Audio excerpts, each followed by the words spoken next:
मौजूद सामीन अस्सलाम वालेकुम। हूँ रशीदावान अज एक नवी वीडियो के नाल थारी खिदमत में हाज़र हाँ। मैंने उम्मीद है कि तुम सब खैर सुख नाल होगा। और मेरी गुजारिश है कि अगर तुम इस चैनल पर यूट्यूब चैनल और फेसबुक पेज पर नवा है तो चैनल ना सब्सक्राइब तो शेयर ज़रूर करियो और फेसबुक पेज पर फॉलो करियो। इस नाल यो है कि हमारो जो आइंदा भी रब तो बने रहो, नवी तो नवी जी वीडियो है वह थारी खिदमत में आती रहेगी। आज जो assembly election Jammu Kashmir UT में होया उसकी कुछ तफसील और उसका बारे में कुछ वजाहत ले गया हूँ हाज़र हाँ। जिस तरह तो उन्हें पता है कि इलेक्शन ख़त्म हो गया, सारिया पार्टियां ना पता लग गया कि मारे को कितनी कितनी सीट आई हैं और उसमें किस पार्टी को कितनों वजन रहो। तो उस सिलसिला में जिस तरह तो उन्हें पता है कि सब तो बड़ी पार्टी सिंगल लार्जेस्ट पार्टी जिसने कहें वह बन गया इंडियन नेशनल कॉन्फ्रेंस सामने आई, जिसको इस वेले 42 सीट मौजूद है और 42 सीटों के नाल कुछ आज़ाद उम्मीदवार भी जुड़े हैं। वह तफसील थोड़ी हूँ तुमने बाद में दसूँगा। उस तो अलावा यह तफसील वह है जिस दिन रिज़ल्ट हुए हैं वे रिज़ल्ट में जिस तरह की जो पार्टी पोजीशन है वह दस रहे हो।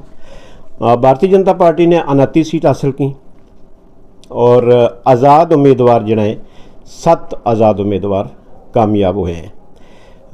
कांग्रेस जिन्हें इंडियन नेशनल कांग्रेस ने 6 सीट हासिल की हैं और पीपल डेमोक्रेटिक पार्टी जी है वह 3 सीटों में कामयाबी हासिल करने में कामयाब हुई। इसी तरह आप पार्टी जी है उसने 1 सीट जिन्हें महराज मलक की सूरत में, और आपने पहली बार जम्मू कश्मीर में अपनी जी है सियासी शुरुआत की है और यह पहली सीट इन्होंने हासिल की है। उस तो बाद कम्युनिस्ट पार्टी उन्होंने भी 1 सीट मोहम्मद यूसुफ तारगामी साहब की सूरत में हासिल की और इस तो अलावा पीपल्स कॉन्फ्रेंस जिन्हें सजाद गनी लोन की पार्टी ने भी 1 सीट सजाद साहब खुद उस सीट पर जीते हैं। तो यह तफसील है पार्टी पोजीशन कि किस पार्टी ने कितनी सीट हासिल की है। और 7 जरा इंडिपेंडेंट कैंडिडेट जरा जीते हैं उन्होंने एक कैंडिडेट जो है खुर्शीद अहमद शेख साहब, ये लंगेट थे, ये इंजीनियर रशीद का ब्रदर हैं, भाई हैं और ये भी उतों आज़ाद उम्मीदवार का तौर पर जीते हैं। तो यह थी पोजीशन पार्टी की जी मैं तुमने दसी है। उस तो अलावा आज नेशनल कॉन्फ्रेंस ने अपना लेजिस्लेटिव्स की जी एक मीटिंग बुलाई हुई थी। उन्होंने आपस में बैठ के मीटिंग की श्रीनगर में और सारा लेजिस्लेटर्स जड़ा है उस मीटिंग में गया हुआ था। और आज की इसे मीटिंग इसे तकरीब के दौरान तकरीबन 4 आज़ाद उम्मीदवार जड़ा है वे उन्होंने जाकर नेशनल कॉन्फ्रेंस को दामन थाम्यो और नेशनल कॉन्फ्रेंस ने अपनी जी सपोर्ट है वह एक्सटेंड की है और नेशनल कॉन्फ्रेंस के नाल जुड़ गए हैं। तो इस तरह क्योंकि 42 कैंडिडेट जो है पहला जीता हुआ था नेशनल कॉन्फ्रेंस का, तो ये 4 जुड़ गए, हूँ नेशनल कॉन्फ्रेंस का 46 मेंबर जो है वे बन गए और इन 46 मेंबरों ने बायक आवाज़ इत्तफाक राय के नाल अपनों लीडर अपने पार्टी को लीडर जनाब उमर अब्दुल्ला साहब ना चुन लियो है और यो ऐलान कर दितो, यो फैसलो कर दितो कि ये हमारा चीफ मिनिस्टर कैंडिडेट होगा। और उमर अब्दुल्ला साहब ने इस चीज़ को इज़हार कियो कि हम कांग्रेस पार्टी की तरफों अजय सपोर्ट को जो लैटर है वो अजय हमने मिले नहीं, हम उसकी इंतज़ार कर रहे हैं। जिस वेले वो हमने मिल जाएगा तो हम फिर मेरा मैंडेट मिल जाएगा, हूँ फिर एक जो है हक अपनों जताने वास्ते हूँ डिमांड ले गए LG साहब को जाऊँगा कि ताकि हमने हुकूमत बनाने वास्ते डेट जी है फिक्स की जाए।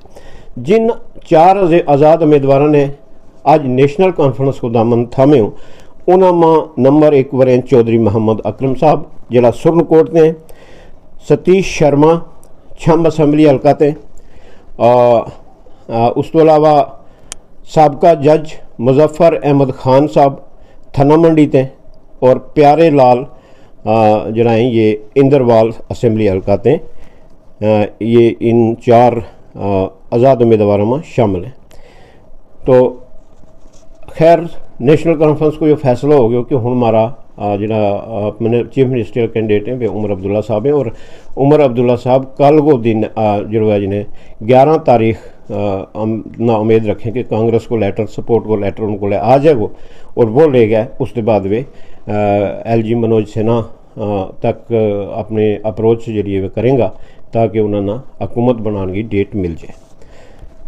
तो जित तक सवाल है खिता पीर पंजाल की 8 सीटों को, तो अलायंस ने 8 सीटों विचों जी 7 सीटें वे हासिल की और 1 सीट जी बीजेपी ने मिली, वह कालाकोट की सीट है। और इस पर चंद मीडिया वाला लोगों ने बड़ा अजीब लफाज के नाल इस तरीका नाल इसने बयान किया कि पहाड़ी बरादरी ने मारे नाल वादो किया थो कि तम हमना शेड्यूल ट्राइब दो तो हम तमना इलेक्शन जितावागा, हम तमना वोट देंगा, लेकिन पहाड़ी बरादरी ने हमना वोट नहीं दिता। यह बड़ी तजब की गल है कि यो किस इन्होंने महसूस हो कि हमना पहाड़ी बरादरी ने वोट नहीं दिता। ST तो हासिल की और यो कोई सौदाबाजी नहीं थी। सचमुच हुकूमत का कुछ जरा फ़राइज़ में और आवाम का कुछ हकूक़ में, ये फ़राइज़ और हकूक़ न सामने रख के अगर देखे जाए तो पहाड़ी बरादरी इस चीज़ को हक रखे थी कि पहाड़ी बरादरी ने शेड्यूल ट्राइब दितो जाए और वह चीज़ पिछला 40 साल तक उसकी भी डिमांड कर रहा था, उसकी मांग कर रहा था।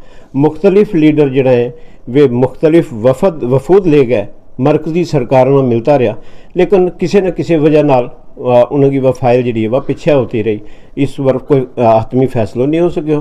और आज जिस वे कि मरकज़ में भारतीय जनता पार्टी की मेजॉरिटी वाली हुकूमत थी, वे इस पोजीशन में था कि वे ठोस फैसलों ले सकें था और उन्होंने उस अपना हक और उस पावर को इस्तेमाल किया और पहाड़ी बरादरी को हक जो है वो महसूस किया तो पहाड़ी बरादरी ने शेड्यूल ट्राइब दे दी। तो लेकिन उस तो सीधी या उम्मीद रखनी कि उसका बदला में हमने तो हम कुछ सीट देंगे, मतलब यह सौदेबाजी तो थी नहीं।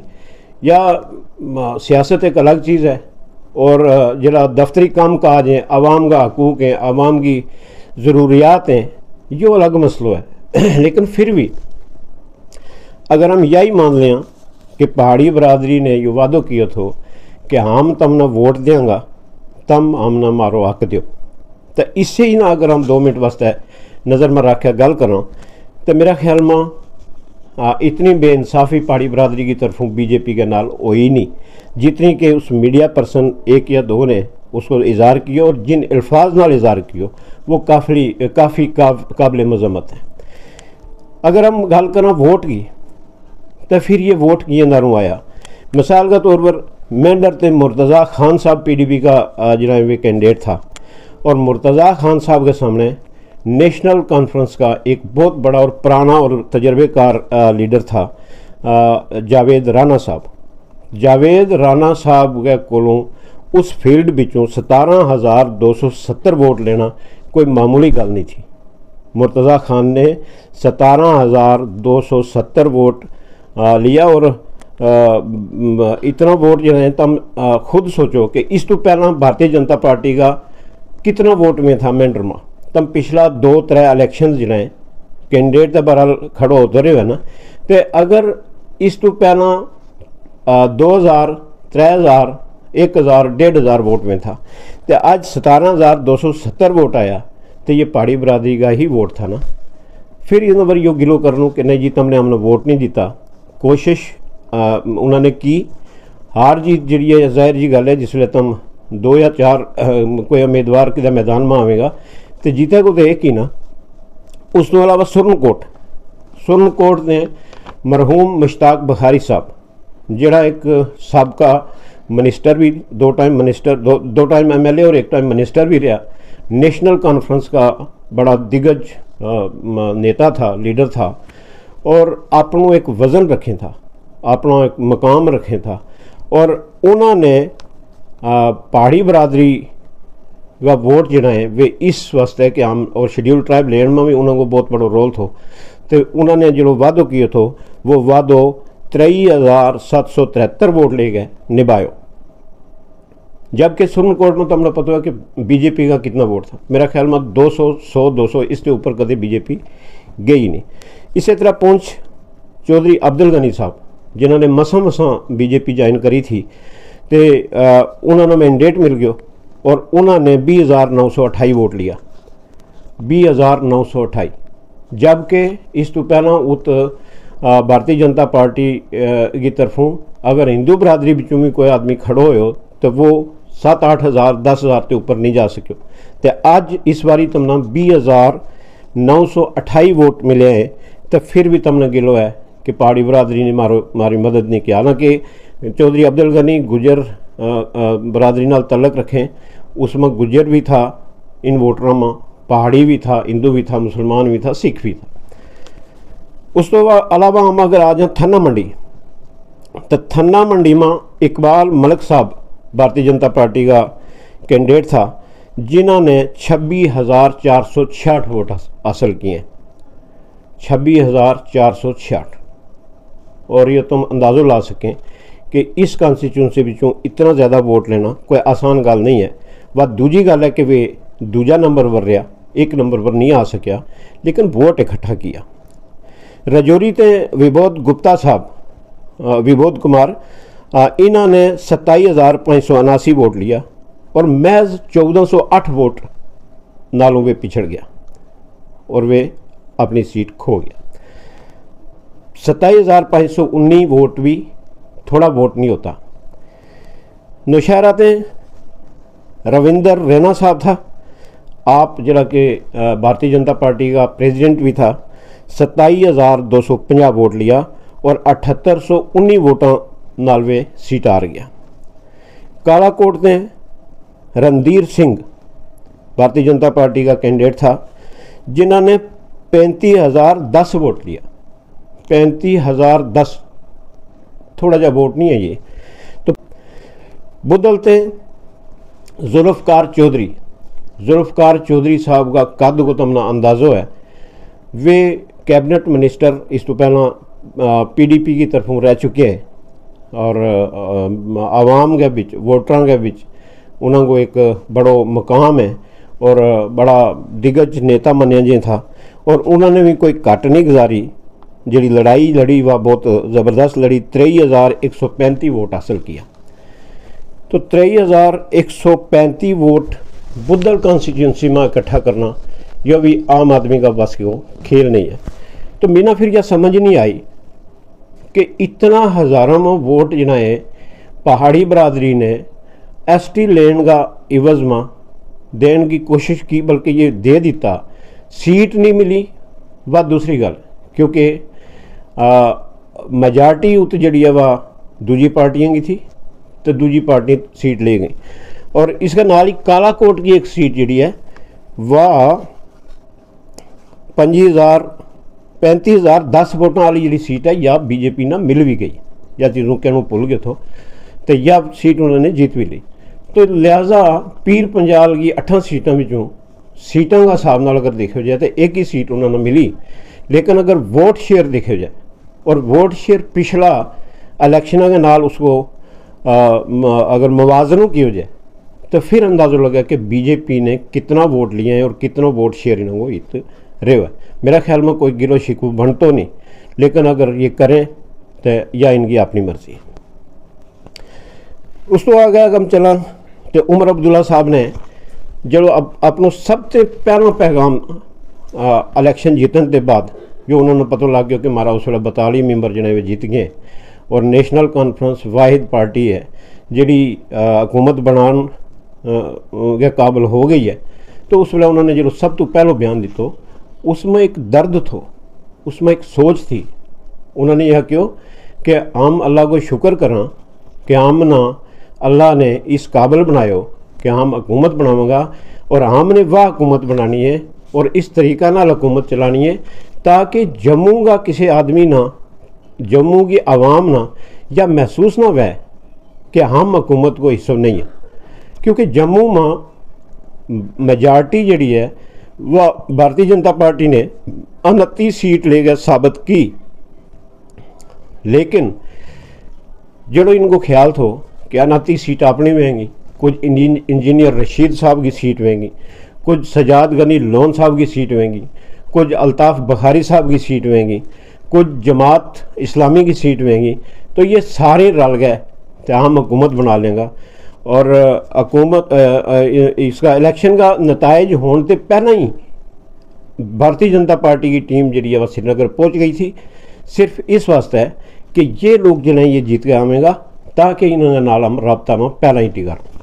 लेकिन खुदा की करनी हो सारो इसका उल्ट, ना तो लभो कुछ इंजीनियर रशीद साहब ना जीत सकिया अल्ताफ़ बुखारी साहब, और सजाद साहब जिन्हें वे एक ही सीट लेके आया, और जमात नज़र ही नहीं आई, और इस तरह वो सारो खेल बिखर गयो।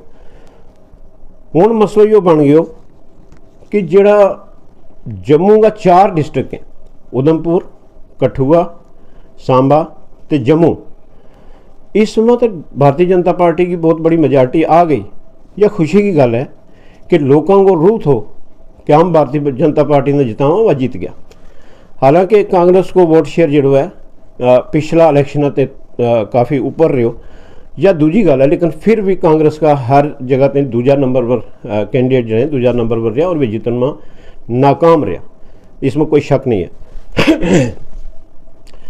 लेकिन 29 सीट ले गए, इतनी मेजॉरिटी, इतनी आवाम को एक बहुत बड़ो मैंडेट ले गए, तो इस वे हुकूमत के बीच नहीं, यह बड़ी अफसोस की गल है।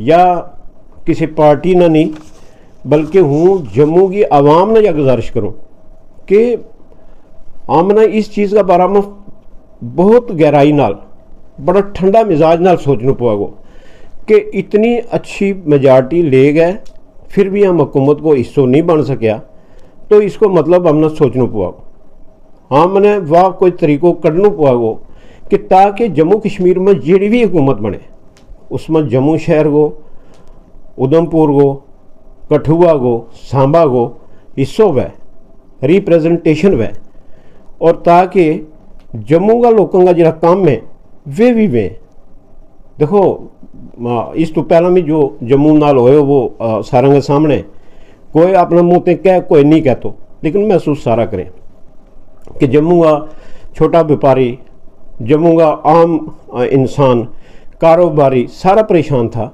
तो इस वेले फिर एक बार जम्मू वास्ते एक और बुरान खड़ा हो गया कि जम्मू ना इतनी मेजॉरिटी, इतनी अच्छी पोलिंग कर गए, 29 सीट दे गए, फिर भी हुकूमत को हिस्सा नहीं बन रहा, हुकूमत में इनकी रिप्रेजेंटेशन नहीं है। हालांकि उमर अब्दुल्ला साहब ने इस चीज़ में पहले ही फ़राख दिली को इजहार किया था कि हमने कोशिश करनी है कि ताकि जम्मू का लोग यह महसूस ना करें कि हम हुकूमत को हिस्सा नहीं है। और अल्लाह को शुक्र कि इस वेले जरा कैंडिडेट जीते हैं उनमें 5 हिंदू बरादरी का चेहरा जिन्हें वे मौजूद हैं, और हम मिना उम्मीद है कि इंशाल्लाह उन्होंने बिचों इस आने वाली हुकूमत में, आने वाली कैबिनेट में 1-2 चेहरा जरूर वेगा।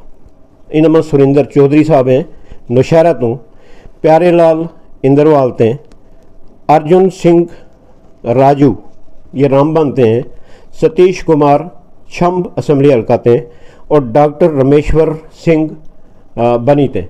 तो ये कुछ चेहरा जड़ा है ये इस पार्टी के बीच डॉक्टर रमेश्वर सिंह साहब को अजय तक क्लियर नहीं कर सकते कि वे केड़े पासे हैं, वे नेशनल कॉन्फ्रेंस के नाल जुड़े हैं या नहीं, लेकिन अशारा कुछ इस तरह का मिले था कि वे भी नेशनल कॉन्फ्रेंस नाल ही जुड़ जाएगा।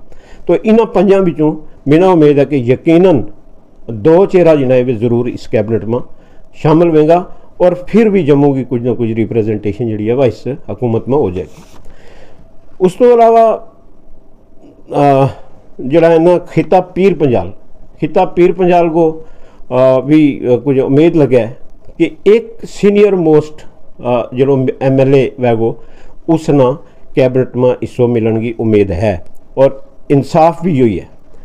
और उस तो अलावा उम्मीद है कि 6 जो कांग्रेस का मैंबर हैं उन्होंने बिचों 2 आदमी तक जरूर दो जरा बड़ा नेता वेगा या बाइतफाक राय जो कांग्रेस वाला उस बारे में दसेगा तो उनके मुताबिक मैंने उम्मीद है कि दो चेहरा कांग्रेस की तरफों भी कैबिनेट में लिया जाएगा या एक कैबिनेट में और एक डिप्टी स्पीकर ऐसा कुछ हो सके तो यह बंड भारत जी है उम्मीद रखी जा सके कि और बाकी जरा 5 मिनिस्टर बचेगा वे कश्मीर वैली या कश्मीर का लोग जिन्हें वे उसमें शामिल होगा। तो यो मेरो अज को तजियो थो जो इस वेला तक मैं महसूस कियो और हूँ एक बार फिर यह गुजारिश करूँ जम्मू की आवाम ने खास करके क्योंकि पार्टी कदे अपना मंशूर ते हटती नहीं, पार्टी काई भी है चाहे वह नेशनल कांग्रेस है चाहे भारतीय जनता पार्टी है चाहे और दूजी तीजी पार्टियों ने अपनी गल सोचनी हुआ है लेकिन आवाम ने अपना फ़ायदा सोचना हुआ है।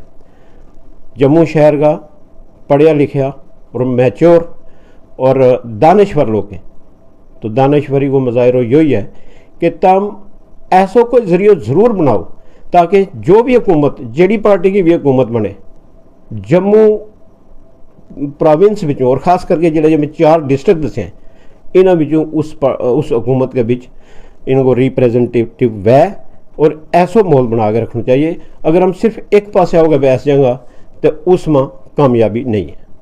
आज का वीडियो में बस इतना ही, इंशाअल्लाह अगली किसी वीडियो में फिर मुलाकात होगी, तब तक इजाज़त, अल्लाह हाफिज़।